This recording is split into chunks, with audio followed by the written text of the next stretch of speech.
welcome back to part 2 of Autumn's Crazy World 2 of the books from the Dollar Tree. The last one we just did was 5 hardback books, all New York Times bestsellers. And then these ones are paperback. And I have about 2, 4, 6, 8 of them. I don't know if we'll get through all 8 or maybe we need to do 4 and 4. But we will check it out. Okay? Let's get started without further ado.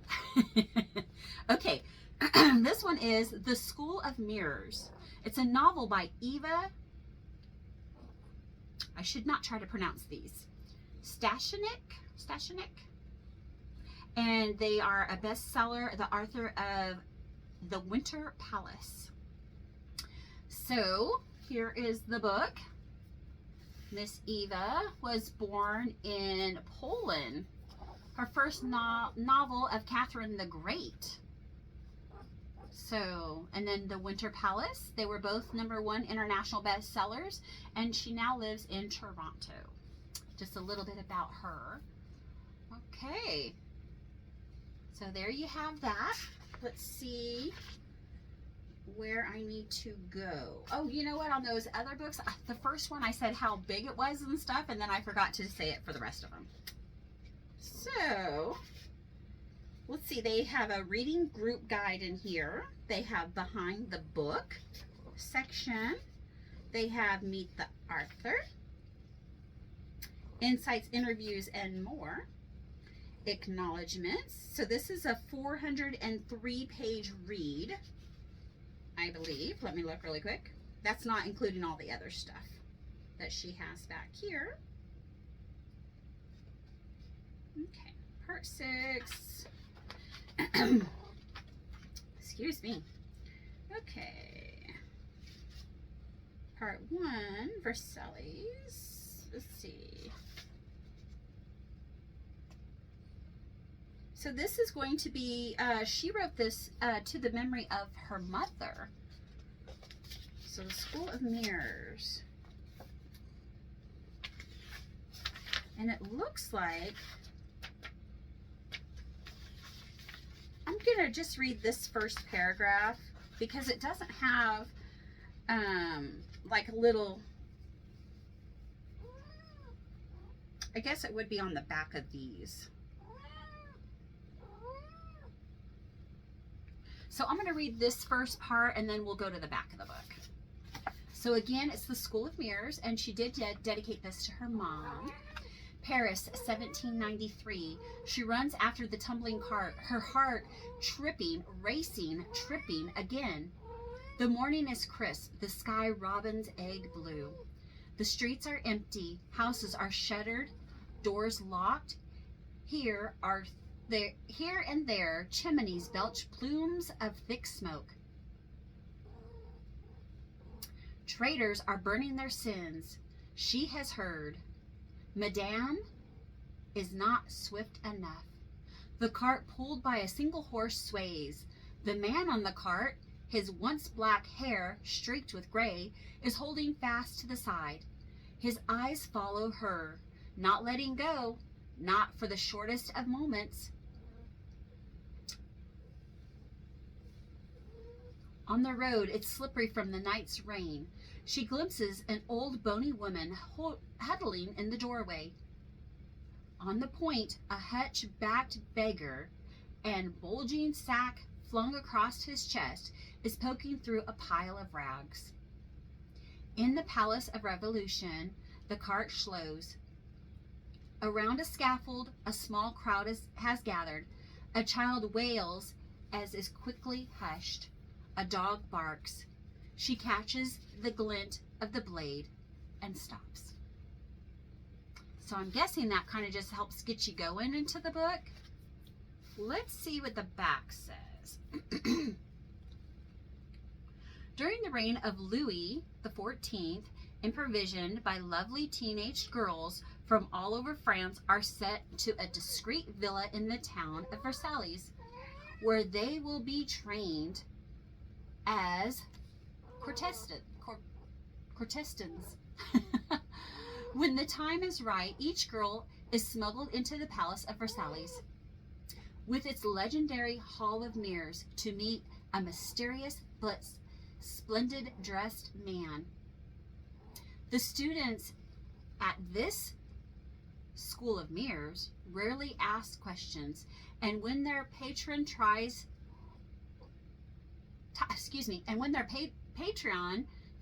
of them, they are married off or allowed to retire to one of the more luxurious nunneries. Beautiful and canning, Veronica quickly becomes a favorite, but when she discovers her lover's true identity, she is whisked away to give birth to a daughter in secret. There is no return to the School of Mirrors. Veronica's daughter, Marie Louise, has never known her mother, let alone her father. Capable and intelligent, she discovers a passion for healing and science, and becomes a midwife, one of the few reputable careers for women like her. Eventually, Veronica comes back into her daughter's life, bringing with her the secret of Marie Louise's birth. But the new King Louis XV is teetering on his throne. It's a violent time in France, and those with connections to Versailles must mind their step very carefully. Okay. Sounds intriguing. I'm not sure why it was meant for her mother. Interesting. Okay. This one is called Best of Friends. Camilla Chamis? I don't know. Okay. Summer. Not sure. This one is dedicated to a lady named Sarah. That's all it says. So that must be her best friend. And let me just look real quick. It appears this will be 310 pages to read. It looks like one of her other bestsellers is called Home Fire. A shining tour of divorce, a long friendship, respects, disrespects, loyalties, and moralities. So Zahara and Myra have been best friends since childhood and Karchi. Even though, or maybe because, they are unalike or nearly every way, yet they never speak of the differences in their backgrounds or their values, not even after the faithful night that appends their plans for the future. 3 decades later, Zahara and Myra have grown into powerful women who have each cut a distinctive path through London. But when 2 troubling figures from their past resurface, they must finally confront their bedrock differences and find out whether their friendship can survive. Thought-provoking, compassionate, and full of unexpected turns, Best of Friends offers a riveting take on an old-aged question. Does principle or loyalty make for the better friend? All right. That seems a little different. All right. This one is called Leave the World Behind. Okay. And let's see if they've dedicated anything to this one. Leave the World Behind. That Kind of Mother, Rich and Pretty. There you go.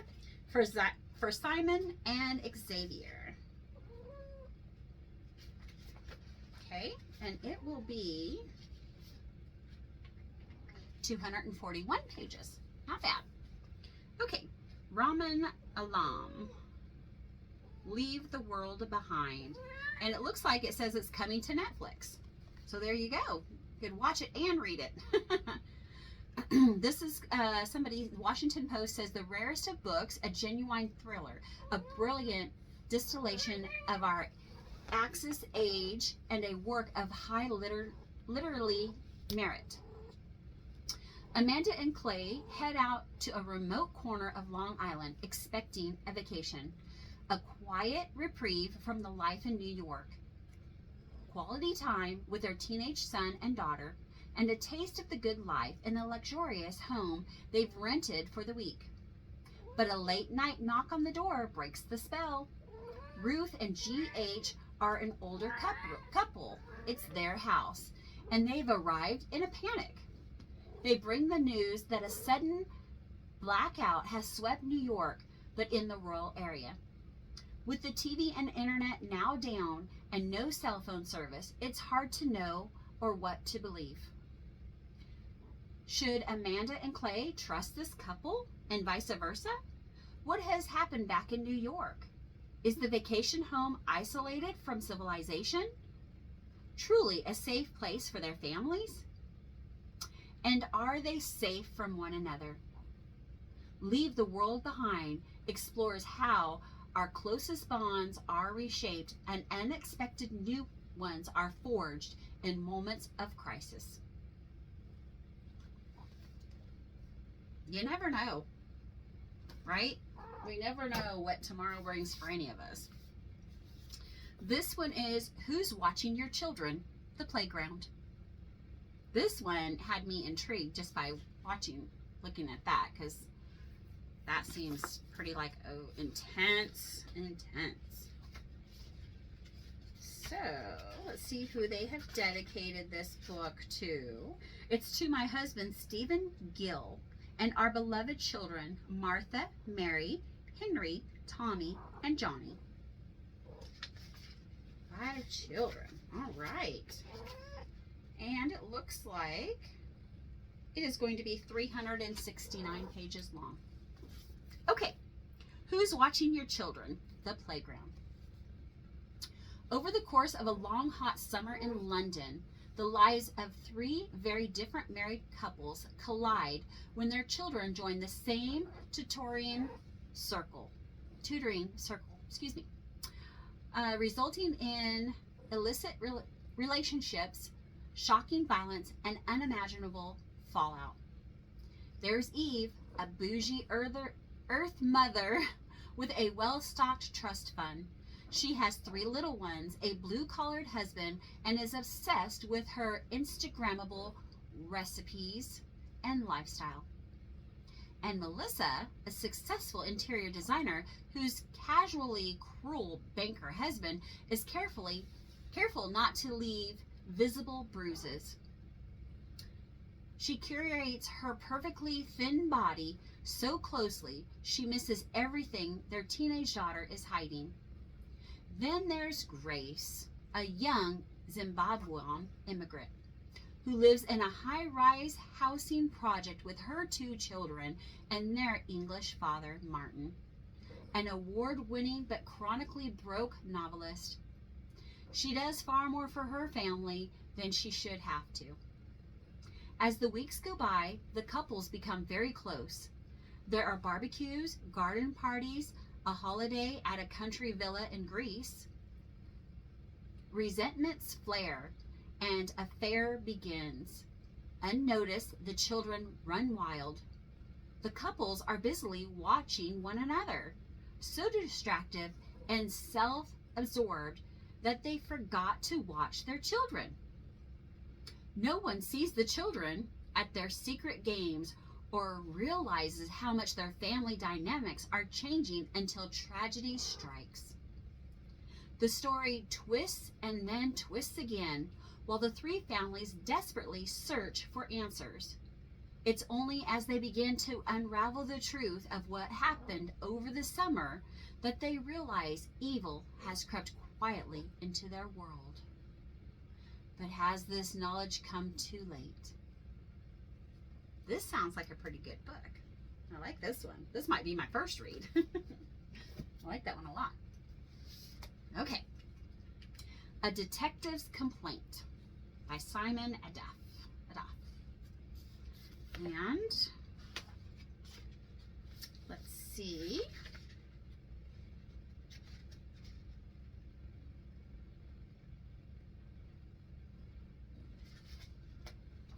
All right.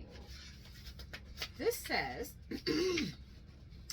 How I loathe heroes. always getting in the way and acting so heroic. That's what it says to the dedicated part. So we'll see. See what's going on with that. All right. This book is going to be 372 pages. And again, it's called A Detective's Complaint. Okay. So this is book 2 of the Lost Detective trilogy. So we have 1 and 3 to find. These days, Eilish Ben Zakkan has traded private investigation for writing detective novels based on unsolved cases from the past. He appears to live an ordinary writer's life, meeting with his agent, attending literature conferences, but all is not quite right with Eilish, who cannot escape his own past so easily, especially when his sister's daughter, Tyla, has uncovered a mystery. A young woman boarded a bus in Beershad on a Thursday evening and stepped off in Sirdo, close to Gaza's border, on Sunday evening. A bus ride that should have lasted an hour instead took 3 days, and the woman remembers none of it. To assist Taha and he tells himself to conduct research for the next novel, Eilish moves to Sirdo.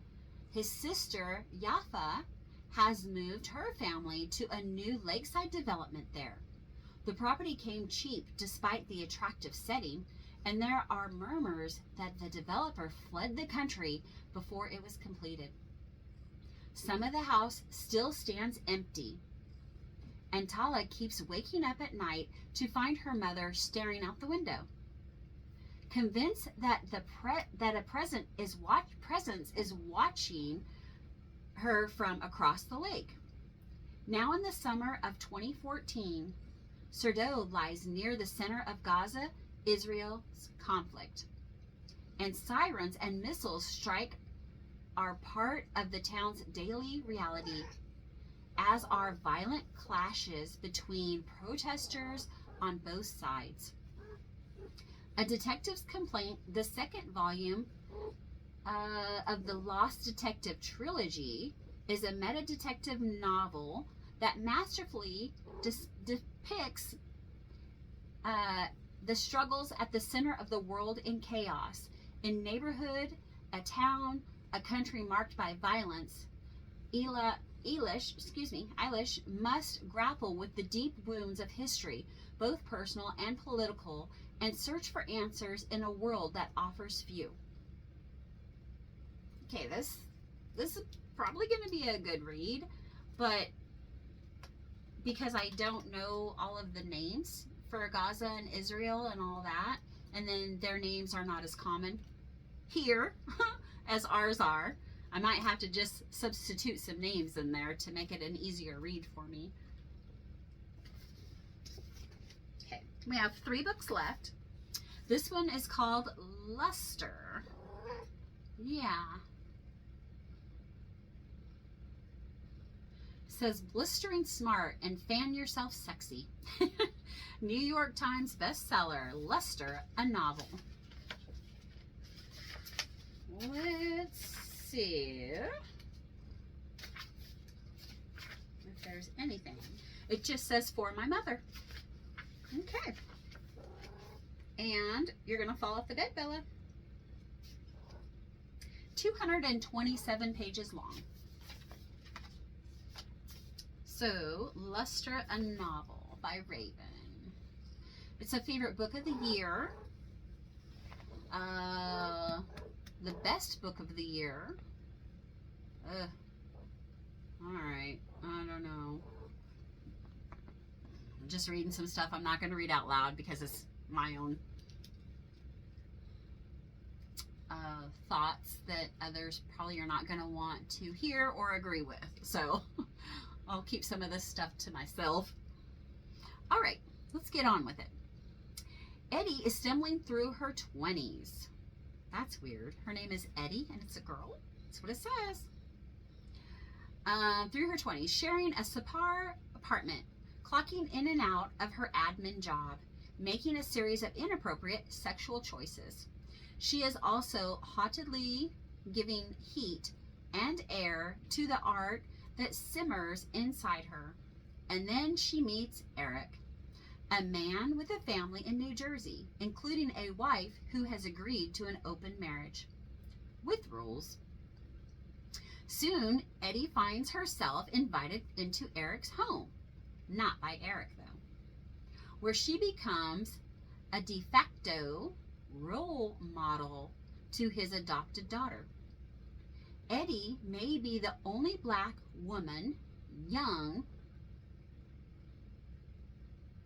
That's weird. Eddie may be the only black woman, young, Akilah knows. Akilah knows? Okay. Irresistibly unruly and strikingly beautiful, razor sharp and sly comic, sexually charged and utterly absorbing. Raven's Luster is a portrait of a young woman trying to make sense of her life, her hunger, her anger, in a tantalizing error. It is also a haunting, aching deception of how hard it is to believe in your own talent and to unexpected influences that bring us into our lives.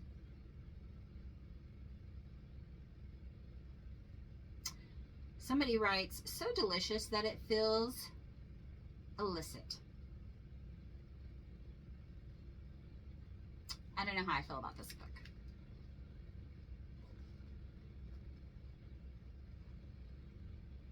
It's weird, though, how people dedicate things to people, like their mom or whatever, right? And then you read that and you're thinking, why? Who knows? Interesting. Okay, this one seemed a little far-fetched, so I thought that would be a good read. Yeah. It's called Hold Fast Through the Fire. If a long way to a small angry planet had more kickboxing matches and death-defying space rescues, this world would be the book. This would be the book. All right. And it is called Hold Fast Through the Fire. Let's see. This has a content warning. I've not seen this before. The following story contains moments of emotional manipulation in a relationship, as well as discussion of suicidal indication. Please proceed accordingly to your comfort level. I've never seen one of those before. Interesting. And this is dedicated to all those fighting for a better world. And it is a bit longer. This one appears to be 422 pages. And it's by K.B. Waggers. Hold Fast Through the Fire. An intense, exciting, and delightfully entertaining novel. A near-Earth orbitable guard, inspired by the real-life mission of the U.S. Coast Guard, patrols and protects the solar system. Let's see. All right. It says it's action-packed. Follow up to a pale light in the black. All right. Zuma's Ghost. Okay, I'm going to read now. Okay. Zuma's Ghost has won the Bordering Games for the second straight year.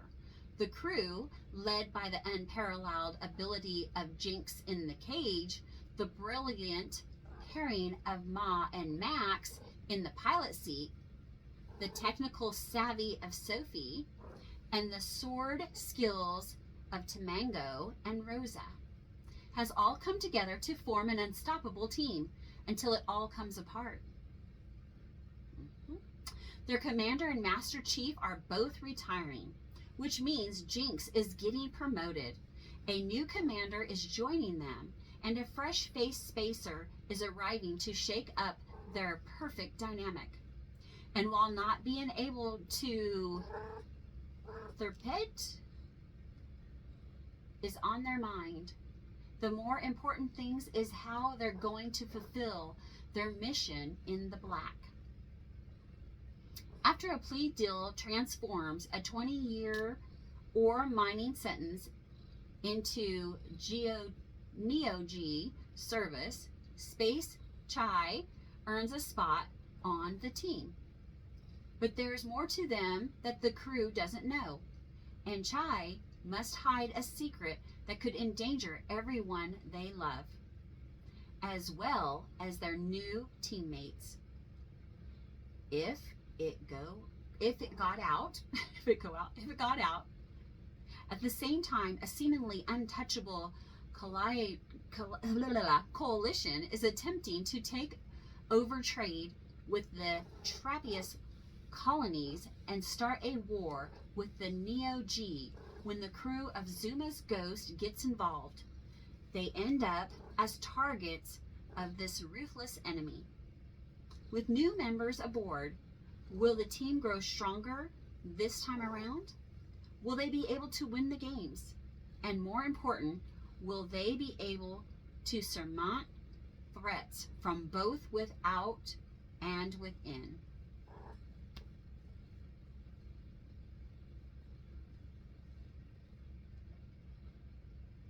Sounds fun.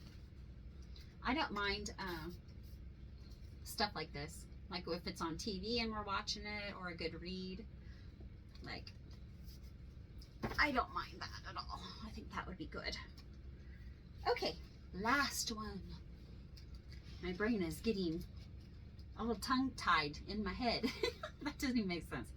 Okay, this is an international bestseller. Andrew Hunter Murray, The Last Day.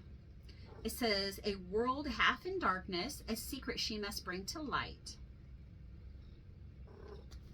Okay.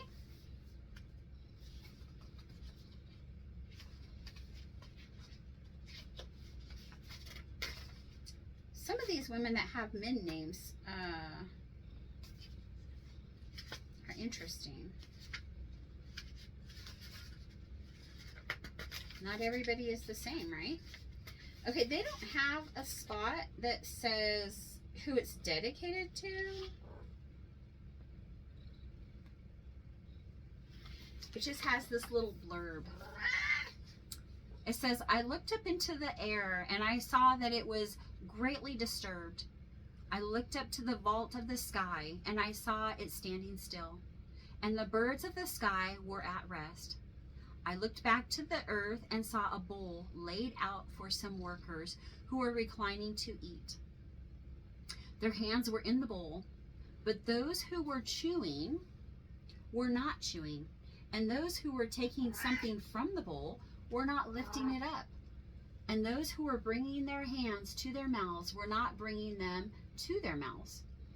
Everyone was looking up, and I saw a flock of sheep being herded, but they were standing still.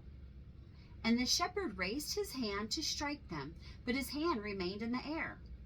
I looked down at the stream, and I saw some goats whose mouths were over the water, but they were not drinking. Then suddenly everything returned to its normal course. The book of James. I've never heard or knew anything about that. Anyhow, the last day. Again, a world half in darkness, the secret she must bring to light.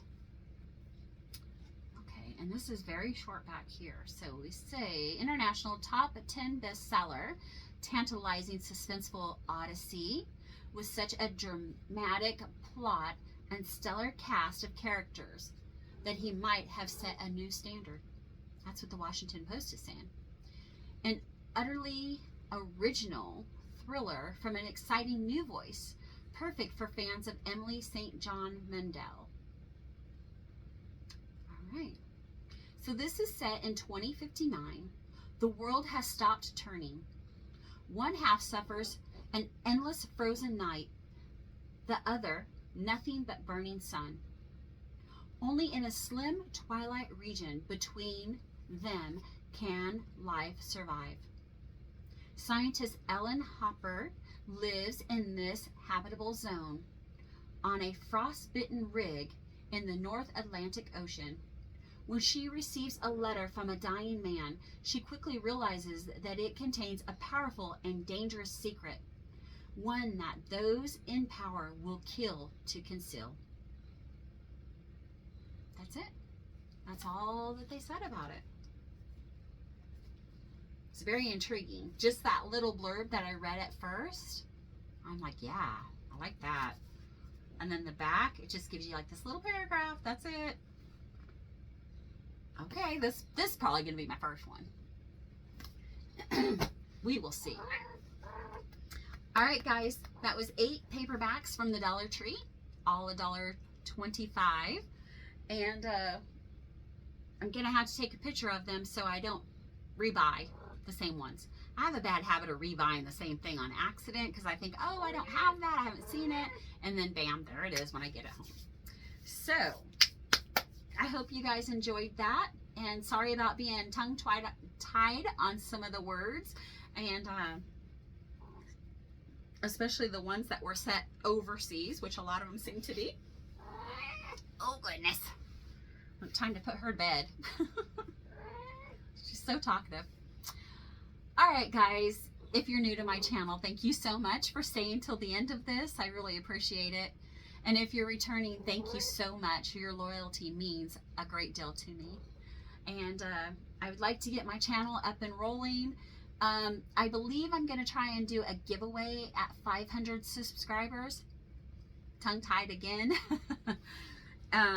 I'm not 100% sure, but I would like to try to do some different giveaways for all you loyal fans that are coming around, subscribers I should say, family, friends. I consider you all that.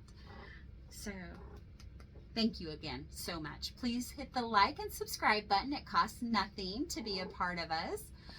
And please remember that tomorrow is not promised to any of us. So please tell the ones that you love them. And if you're able to give them a hug, please give that hug a little tighter and a little longer. Because as we all know, tomorrow's not promised. So thank you all so very much for staying till the end and listening to me ramble. I greatly appreciate each and every one of you. Thank you all so much. Y'all have a blessed night with your families. We'll talk to you soon. Bye, y'all.